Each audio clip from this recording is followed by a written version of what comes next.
திரைப்படங்களில் நடிக்கும் போது சுறுசுறுப்பாக செயல்பட்டவர் அரசியலுக்கு வந்த பிறகு அதற்கு தகுந்தாற்போல் மாற்றிக்கொண்டவர் உதயநிதி ஸ்டாலின் என நடிகர் வடிவேலு தெரிவித்துள்ளார். சென்னை மண்ணடியில் நடைபெற்ற துணை முதல்வர் உதயநிதி ஸ்டாலின் பிறந்த நாள் விழாவில் தயாளு அம்மாள் தொண்டு நிறுவனத்தில் பயிற்சி பெற்ற 183 மகளிருக்கு தையல் இயந்திரம் மற்றும் 291 மாணவ மாணவிகளுக்கு மடிக்கணினி வழங்கப்பட்டது. இந்த விழாவில் ராசா MP, அமைச்சர்கள் சேகர் பாபு, அன்பில் மகேஷ், மேயர் பிரியா, நடிகர் வடிவேலு ஆகியோர் கலந்து கொண்டனர்.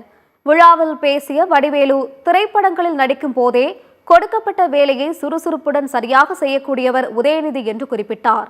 அரசியலுக்கு வந்த பிறகு தலைமை கொடுத்த பொறுப்பை உள்வாங்கிக் கொண்டு அதற்கு தகுந்தாற்போல் தன்னை மாற்றிக்கொண்டவர் அவர் என்று வடிவேலு தெரிவித்தார்.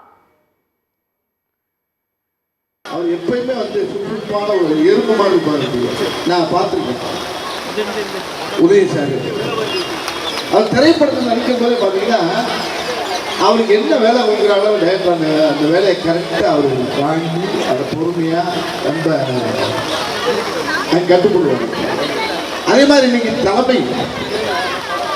தலைமை என்ன பொறுப்பு கொடுத்துருக்கோ அந்த பொறுப்பு பார்த்தீங்கன்னா கரெக்டாக அழகாக வாங்கி உருவாங்கி மக்களை தயார் பண்ணி அந்த தகுதிக்கு ஏற்ற மாதிரி தன்னை மாற்றிக்கக்கூடிய அளவுக்கு ஒரு பெரிய ஒரு சிந்தனைவாதி அவர் கலைஞருடைய பேர்